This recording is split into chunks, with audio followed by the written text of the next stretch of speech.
I was working in the film industry, and so of course I spent a lot of time in the US, in Los Angeles. We had a deal with Warner Brothers, and one of the things that really impressed me was how seriously the Americans take their intellectual property industries. And I came across a speech written by Woodrow Wilson, the US president, in 1918, so almost 100 years ago. President Wilson said, "Trade follows the film." In other words, where American movies go, American goods follow, and people buy jeans, Coca-Cola, McDonald's, and the rest of it.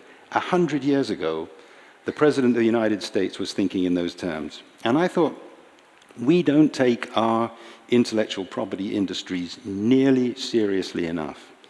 And I think what's happened in the last 20 years is that more and more governments are beginning to realize that that is the area that differentiates success from failure in the 21st century. And for me, one of the most powerful statements of that is embedded in the 11th five-year plan of the Chinese government. They said at the beginning of that plan that their intention in the last 5 years was to move from made in China to designed in China. They understand that now they've got factories in Shenzhen making iPhones, but if you manufacture an iPhone, you earn about 6% of the value of the product.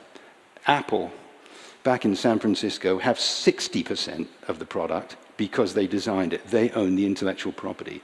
And I think more and more governments are realizing, businesses are realizing, individuals are realizing that if we don't think about how we use our own creativity, then the difference between success and failure in the 21st century is going to be between those societies that are able to engage the creativity of all their people and those that are not.